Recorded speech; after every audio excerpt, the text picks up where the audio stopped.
What do you do after a bad day of eating?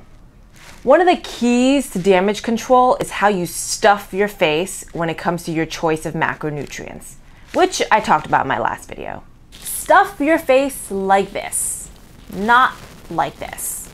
Hi, this is Mimi. I'm going to share my strategy for what I do post-cheat day, feast day, or whatever you want to call it. I call it my philosophy of eggs, which is silly, but it's a great way to remember my approach.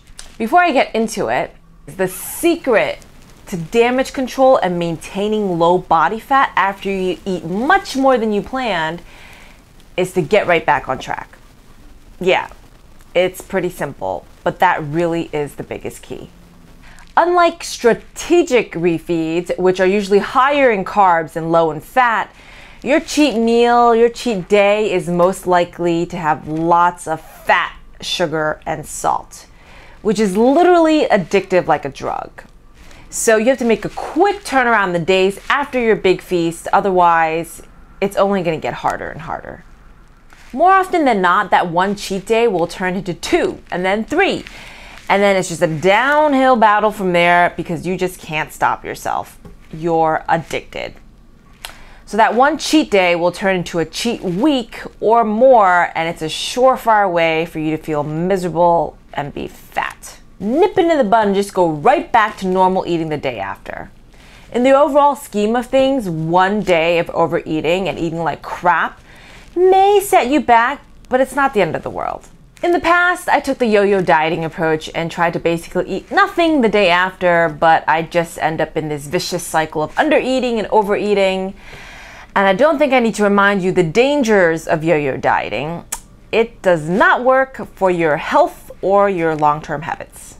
My current approach is not so extreme. First, I take a very flexible approach to my eating by looking at my target calories from a weekly point of view. So I'm looking at my daily average calories within a week versus each day. That way I'm never really messing up. So that excess day of calories is just part of the plan, and I simply readjust the rest of the week by eating a bit less. When I eat eggs, I like to eat it with 3 egg whites and 1 whole egg because most of the vitamins and minerals are actually in that egg yolk. It also has the healthy omega-3 fats, and eggs just taste so much better with an egg yolk in it. I use this as a silly analogy because after one day of fattier eating, which is like the egg yolk, I follow it up with 3 days of clean eating, which is like the 3 egg whites. I eat 100% clean for 3 days immediately after.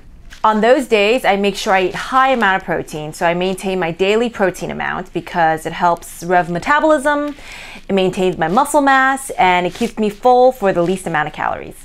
I also eat low carbs on those 3 days, the lowest end being 50 grams, which is like a cup of oats.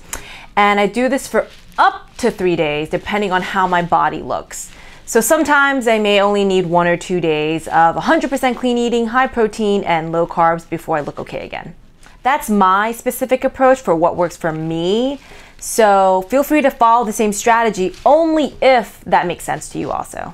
Again, most importantly, don't sweat that big day of eating too much and just get right back on track before you get addicted to that fat, sugar, and salt eating spree. Next Wednesday is New Year's Eve, and I also have off of work next week, so I'm also going to be taking off from YouTube just for that week. I'll be spending time with my family, and I'll be back after the new year. To start off 2015, I'll be talking about New Year goals, my goals, and I'll start my mini-series on how to overcome yo-yo dieting. And I also didn't forget about some of the videos you guys asked about. So on the agenda is also my eating plan, video on scale weight, among other things. So stay tuned.